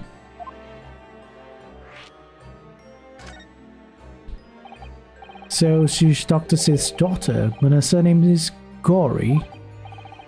Hey, there's some family history, I'm sure, but I didn't get the ins and outs of it. She grew up watching her mom walking with the bodies of oaks who died in strange circumstances, and decided to do the same with her own life. Could understand it myself. Perhaps she was driven by a deep respect for her mother. Perhaps. Anywho, she was in charge of Gregson's autopsy, I believe. Right, and the coroner responsible for this incomplete report. Someone told me once that wee lassie always loved her mom's stories about cutting up bodies. There's even a rumor that she used to listen to the funeral much as a lullaby. Well, that perhaps her mother might have told her about the autopsy from the case 10 years ago. Hey, I'd say there's a fighting chance at least. After all, there was a life-changing case for all of us. We really need to speak to Miss Gory herself about this, I think. Well, thank you very much. I'm no happier about any part of this. It took years of Londoners to finally forget the old professor business. Can you not give up on this, laddie? Stop asking pointless questions. I'm sorry. I don't like dredging up these painful memories for everyone. Can you not just stay away now? Leave me alone and didn't come back here, eh? No. I want to ask you about the Asogi papers. How'd you come to ken about that, laddie? There's no men folk even here in prison who've heard of those papers. Well, I can't tell him Mr. Vijay told me. I'm afraid our sources must remain confidential, sir.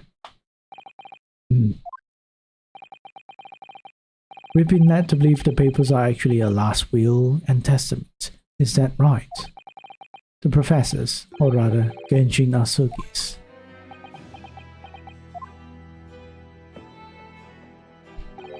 Oh, that's right. You're well informed, Jimmy. Was that the end of the silent treatment? Then after the convict's execution, it mysteriously vanished from his cell, didn't it?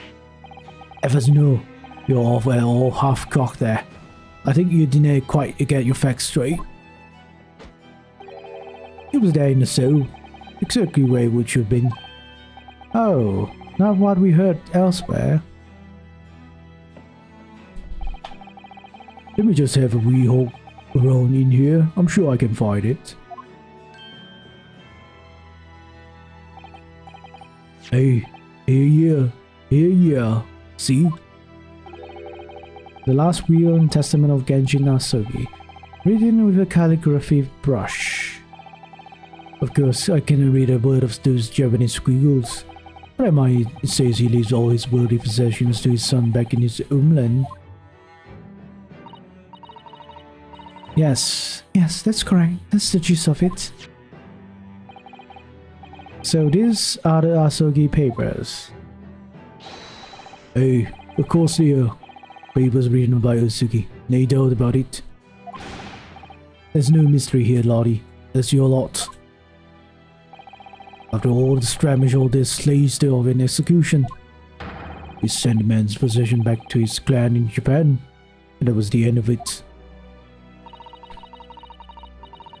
I think we ought to make a record of this, Mr. Haruto, just in case. Okay, I'm gonna look at it. One thing before you go on your way, Mr. Naruto. Oh, yes? Those papers are not to do with Greggson's death. I prefer it if you didn't make no mention of them outside of this office. Or rather, I would just prefer it, considered an order from the highest levels of government. I understand. I'm gonna look into it, though. See what's up.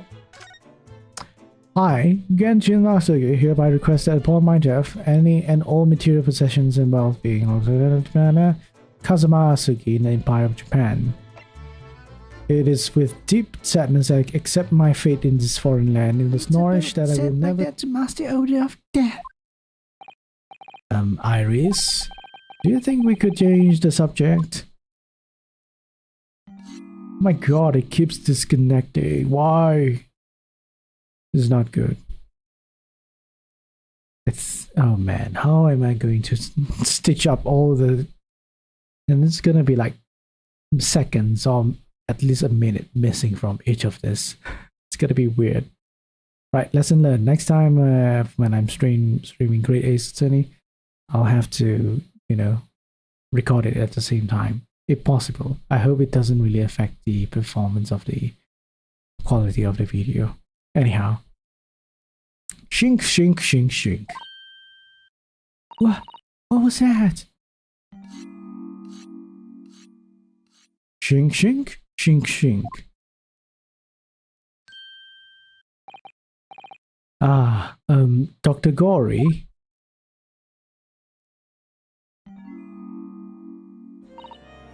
What? That noise before. I was sharpening my tools. I'd be dead mad if I didn't keep a perfectly clean edge on them.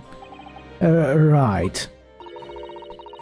When following the collagen fibers in the dermis, an expertly sharpened scalpel cuts like cheese. Would you like a demonstration? Oh, yes, please. I'd love to see. Then I think you'll do nicely. Huh? No, I wouldn't do it nicely at all. I mean, maybe some other time. Sisk. Was that a tut? Well, we came here to ask questions, so... Time of death.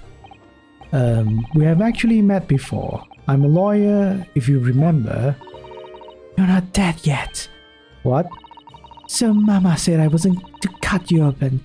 She's so strict about things like that. Well, good. Dr. Sith has some scruples at least. Oh dear. It looks like she's not interested in talking to us for the time being anyway. For the time being, you mean until we die? I hope there's a way of.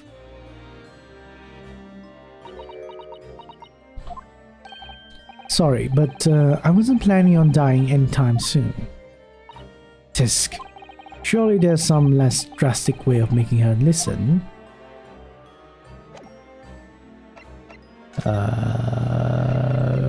More less drastic ways for her to listen. Autopsy? Dr. Gory, we actually came here to ask you about this. He was very good. Good? Sorry? The skin didn't snag my blade once, and very little mass. His joints dislocated easily and his muscle tissue was a pleasure to work with. We can skip those details. But there's one thing about the report that's caught my attention. You don't seem to have recorded a time of death.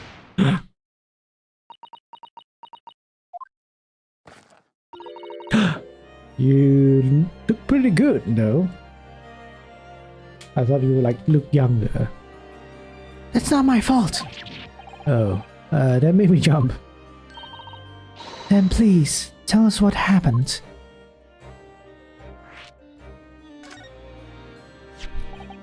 So why doesn't this autopsy report include the victim's time of death then?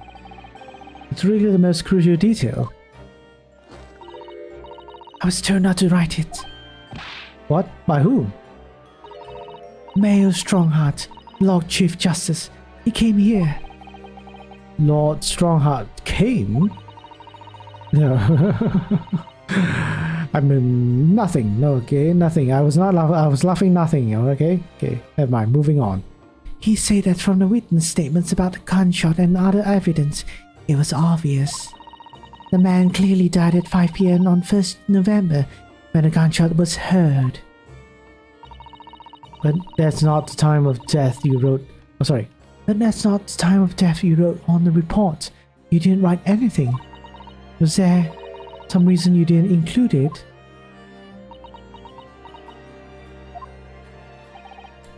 Dr. Gory, if you're hiding something under Lord Strongheart's instructions, and sooner or later you're going to go to the same way as your mother. Give it here then. What's she scribbling so furiously? There. You've written... What? What? What? What's written? What's she written? Tell us. Indeterminate. But... The details of the autopsy report has been updated in the court record. It's not possible.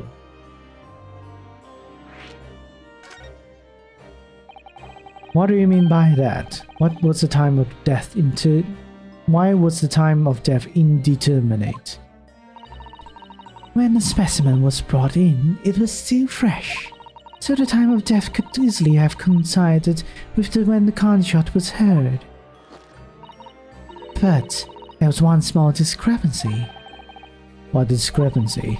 There was some fried fish in the pockets of the specimen's overcoat, and that fish had started to rot. What? If the victim liked fried fish, He presumably liked to eat it before it went off. Well, yes. What are you trying to say? It's possible that someone tried to manipulate the apparent time of death. Manipulate the... Is that even possible to do? Theoretically, if you were to chill the body in ice, you could delay the onset of putrefaction. If the overcoat wasn't on the body at the time, only the fish would have started to rot. With today's science, it's not yet possible to determine if the body was chilled or not. But today's science is advanced enough to let you freeze the corpse, it seems. But surely, to chill a corpse like that would require an enormous electrical refrigerator. I don't imagine any households in London are equipped with such a device. No, definitely not. But maybe in a factory or some other special places. I don't recall seeing any factories or such like on Fresno Street, though. I wonder if the inspector body had been chilled somehow. What might the actual time of death have been? I couldn't say for sure. But at the most, it might have been a day earlier. No. In other words, it would corroborate your previous deduction, Mr. Naruto. That Inspector Gregson was killed the day before his body was discovered at a different location. Did you inform Lord Strongheart of this possibility? He simply said that there was no electrical refrigerators of that size in the vicinity.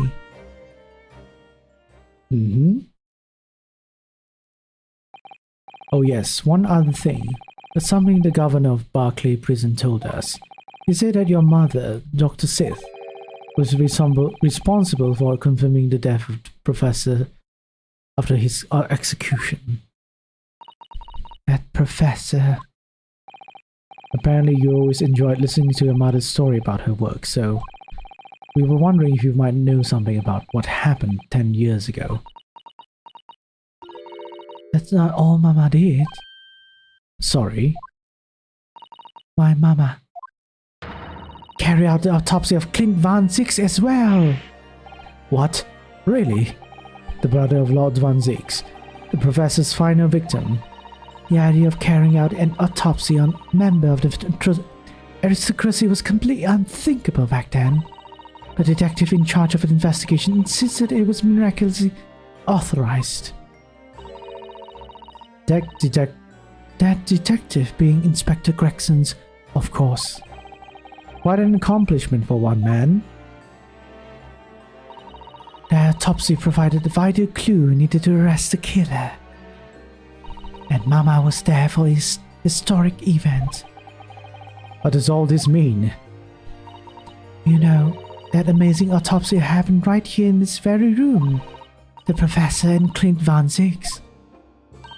They both spent their final moments before their burial on that dissection table there.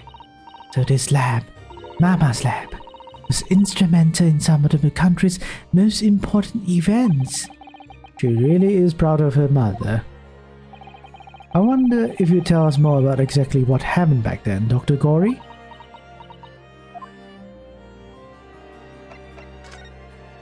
Ooh man, more. The professor's execution was Mama's first big case.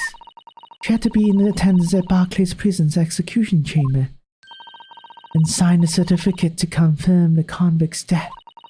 Mama is the best coroner in the world. You know, I was so proud of her. But the execution didn't actually take place. No, and worse still, Mama actually helped with the jailbreak. And I didn't want to know. Oh dear, you found out recently, you mean? I believe in her, in Mama, but now I wonder if I'm started down the same path as her. You mean because you omitted the time of death on this autopsy report? But that's because Lord Strongheart forbade you from including it. Just like Mama, I'm sure it's caused by somebody too. Yes, that's my feeling as well. There's no doubt that there were powerful forces at play 10 years ago. Doctor, you redeem verse again. The execution could have been staged without a lot of people at the prison knowing about it. Obviously, the prison governor must have been in on it as well. Did Ned go? Yes. Unfortunately, it has been disconnected multiple times. And it's gonna be hell for me to like stitch all the VODs together to make it to upload on video on YouTube. Sorry. The big man with the little handcuffs, according to what he told us. He was tricked by the chief warder. He says he knew nothing about it. Of course he said that. I'd say the same thing. Just who was behind that drill break all those years ago?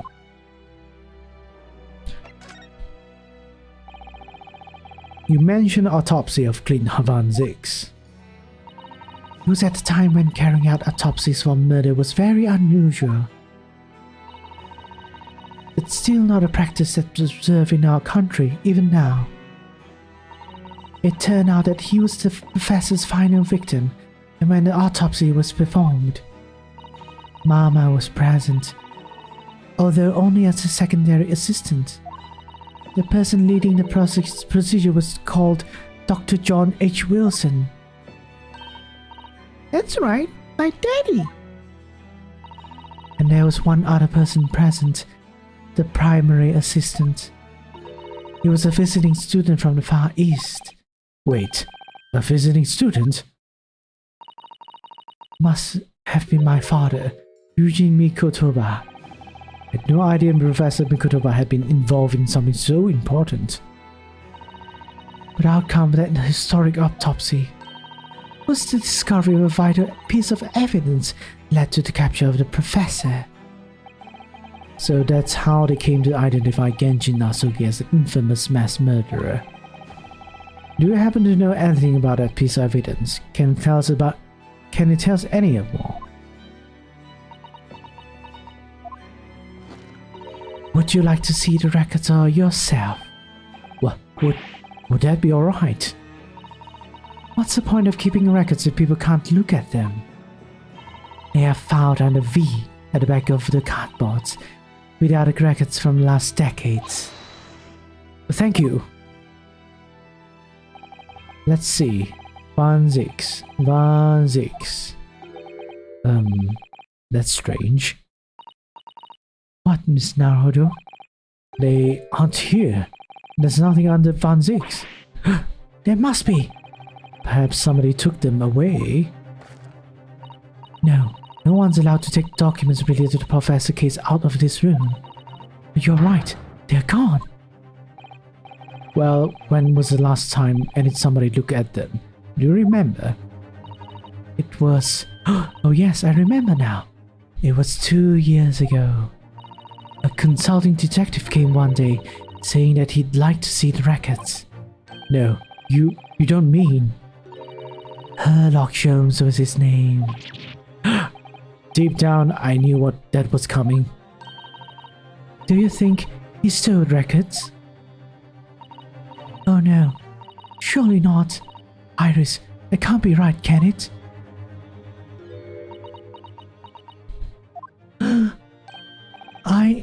Iris.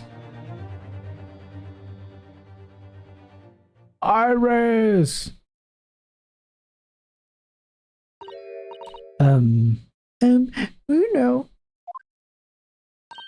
I hope you don't mind, but... What is it, Iris? I've just remembered something very important I have to do. I'm going to have to leave you now. Oh, this is very sudden, Iris. Well, we'll come with you then. Oh no, there's no need. You and Luna can take your time here. Bye for now then. Good luck. Wait a minute, little girl. Me? I remember now. You've been here before, haven't you? Have you, Iris? Yes, 2 years ago, when that detective came. You were with him, weren't you? You were a living specimen then too. That's the way it usually works, yes? Was I? I really don't remember. Anyway, sorry, but I must dash. Wait, Iris. I'll brew up a pot for you when you get home. What's the matter with her? She's behaving really strangely all of a sudden. Well, in that case, we won't keep you any longer, either. It's been quite a while since I had any visitors. This was really fun. But next time you come, I prefer you were all ready for dissection. I can't make any promises, sorry. It's a bit strange that the records of Clint Van Zick's autopsy had disappeared, but I think we've asked all we came to ask now. Okay. So what else? I guess we're going to move back to prosecutor office. Oh no, he's not here anymore.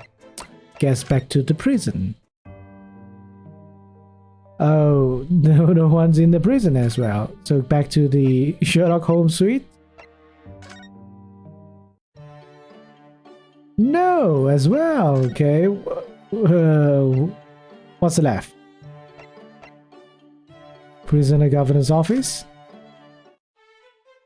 Nobody's in here. Fresno Street room? I don't think so.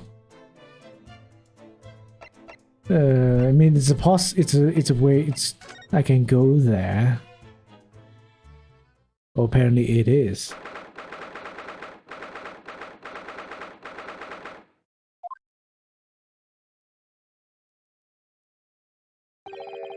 The police are still busy investigating in here then. But Gina's nowhere to be seen. Where is she? Yes, it has been blissfully quiet, hasn't it? Perhaps she's out investigating on her own, practicing what her boss taught her. Well, I expect she'll be back before too long. Shall we wait? Actually, there's something different about this room since the last time we were here, isn't there? We could always use the time to investigate more thoroughly. Examine, there's a box here. This little trunk wasn't here before, was it? Oh, it appears to be made of metal. Must be very heavy. I wonder to whom it belongs. There are some initials on the outside. Look, TG. Tobias Gregson. Let's ask one of the policemen if they know how they came to be here. Oi! What The hellhound. Gina, about your hellhound there. Pick it up and pick it down. Pick it up and pick it up. Put it down. Chief Inspector Toby, you mean? He's the pride of the force, he is. In Japanese, police dog means something quite different and not altogether nice to those involved in crime. But here in Britain, it's a wonderful compliment, it seems. For canine, at least. It should be. After all, in a great exhibition case the other day, it was Toby here who managed to locate Trevor's workshop. Bloody hell, what's wrong with today's stream? It's not good. Do we have something the Chief Inspector could catch the scent of, I wonder? We have the gun, right? Or this one.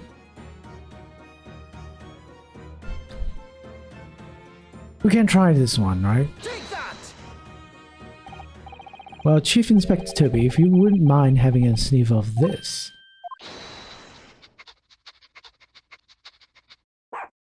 The Chief Inspector said woof to that, Aldo. Yes, I heard. I think perhaps that particular item didn't excite him very much. Okay then. And you got nothing else? I ever think.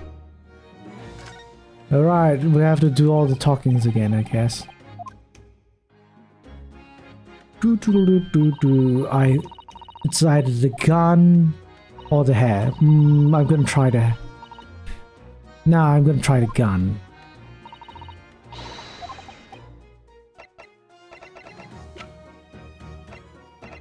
Right, I'm gonna try the gun or the hair. Presumably it belonged to Inspector Gregson. Well, it didn't. We found out it didn't belong to Inspector Gregson, so I don't think there's nothing new about this. But the gun, something I think we can find out, right? No, apparently not. I don't want to waste people's time. We can just look out.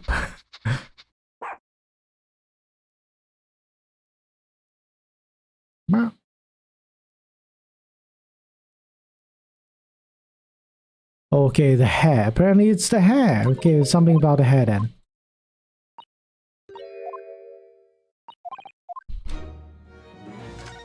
Boom, boom, boom, boom, boom, boom, boom, boom. Ba ba ba da da da da. Do do do do do do do do do do do do. Take that. Well, Chief Inspector, if you wouldn't mind having a sniff of this. He might be a little too keen, don't you think? Oh no. The Chief Inspector made short work of Gina there. Wow. Ah, look what he's gone to. Oh my, that trunk clearly still has a very strong scent of Inspector Gregson. In other words, it must have belonged to him. Okay, it did belong to him, I guess. Alright, it's a fair cop, I suppose. And you nearly got away with it too. You always talk so proudly of Chief Inspector Toby's nose and what he can achieve. Did it not cross your mind that he might identify something that was right next to us? Yeah, it was a bit of a bloomer, wasn't it? There's enough of that now, Gina. Hey, I think it's time you told us the truth about that trunk.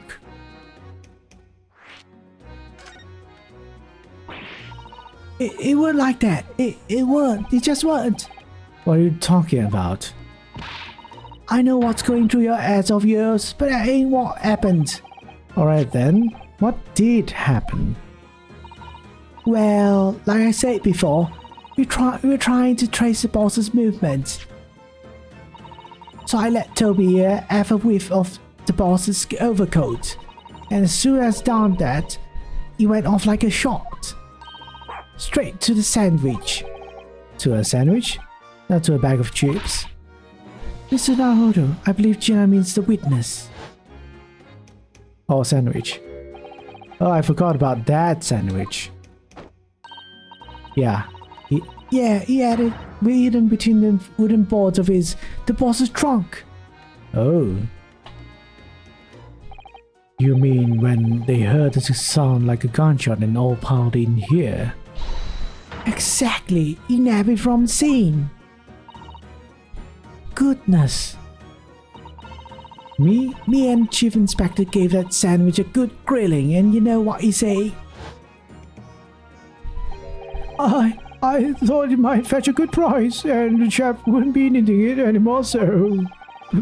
That's all I did. Nothing more, nothing less. Would you adamant leave the chick of it, eh? Stealing the dead boss's stuff to flog. So Miss Venus wasn't the only one to meddle with the scene of the crime then. How could they? So anyway, that's how it happened. And it's a pretty decent trunk, so I figured I might as well make use of it. Is there something wrong with that, eh? Well, maybe you and Mr. Sandwich should try to find the answer to that question together. Man, all this conversation just for the trunk.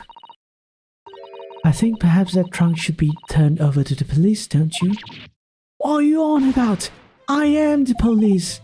Gina, if you don't mind, could we maybe examine it? Yeah, alright then. Do what you want with it. Thank you. We shall make a detailed record of the examination of the evidence. Alright then.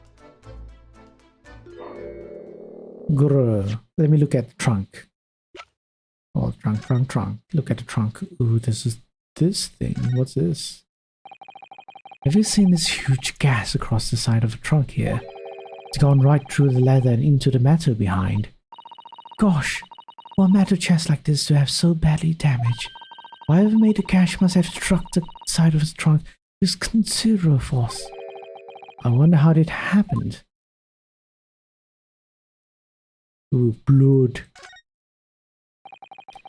Look at this dark stain here. Do you think? Yes, I'm afraid so. I think it's blood. Ugh, I knew you were going to say that. That presumably means that it was present at the scene when Inspector Gregson was killed. That's the most logical conclusion, yes? To think Gina's been carrying this around with her. If you didn't know any better, I suppose it does look like grease stain from older fish and chips. Right, nothing on the bottom, nothing on everything on top. So let's open the thing. Is it openable though? Let's have a look inside. Oh, it is openable. It's full of stuff. What's this? Look, there's something inside. Oh, let's see. Appears to be a passport authorizing him to travel overseas. Was Inspector Gregson about to go on a trip abroad then? Perhaps the date of departure might tell us something. It was... Oh! What is it? It's for travel on 31st October. Just one day before the incident. What? Really? A passport that was... In fact, it was issued for travel to France. The day before his body was discovered. Gregson went to France the day before his body was discovered. Okay, he died in France. Something. What's this? Do you see that? There's something stuck inside of the trunk there. It's glinting. It looks like a fragment of matter of some sort. It's wedged in so tightly I can't remove it. Well, don't cut yourself. You better leave it, I think. Okay. Nothing else, eh? So how would that be able... How is that possible? It chipped off when it was like slashing to it. It looks like some sort of a blade object, though. Suspicious. What's the matter with Toby?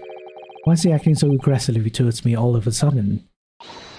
Listen, Naruto, be careful. It must be the trunk. Oh no! Horrible! Ah! Toby! Toby, what are you doing? You're gonna lick his face off! Mr. Naruto! Mr. Naruto! Gina, quickly, hail a carriage! Alright.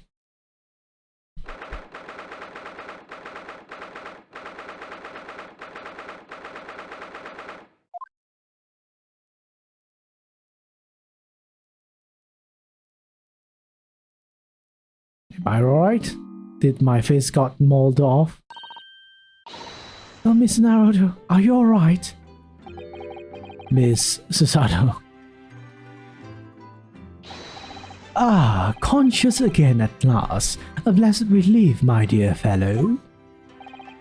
After all, to drop dead after a moderate licking by a small terrier, most unseemingly. What is or isn't seemingly is irrelevant here, Mr. Sholmes.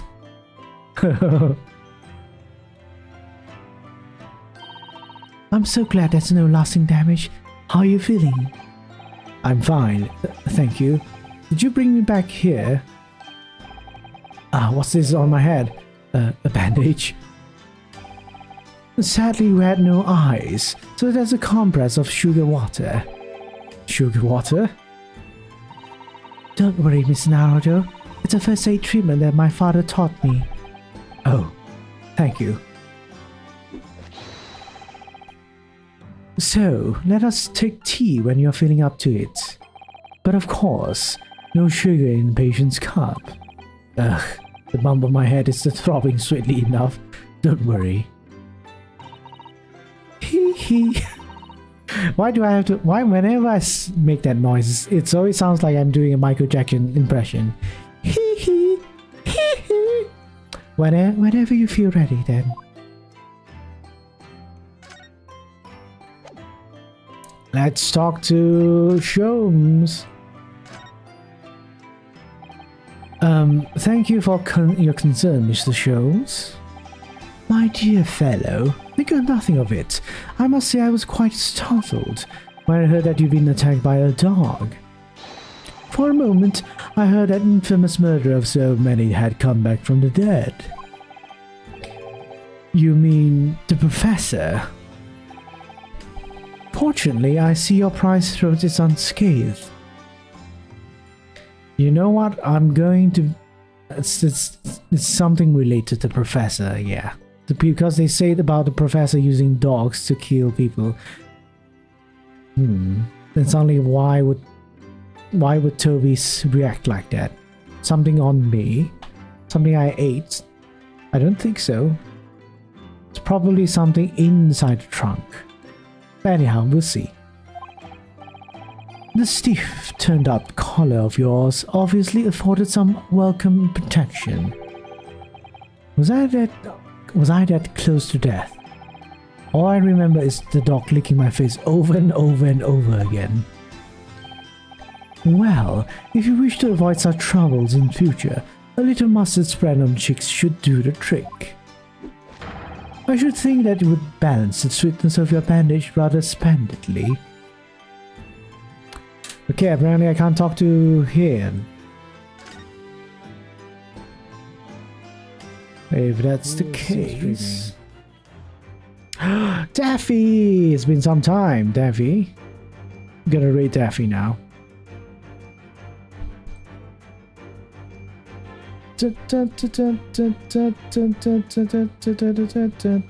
Alright, let's go to Daffy's place.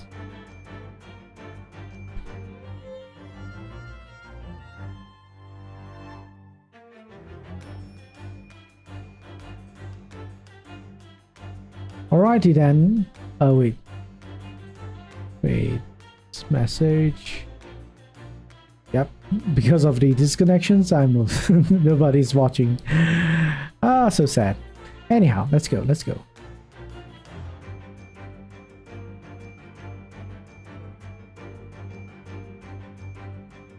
University before college. We have no official or proper education on any legal subjects. I have to take a law subject one semester, but my main is science. I'm like, what the heck? I know nothing.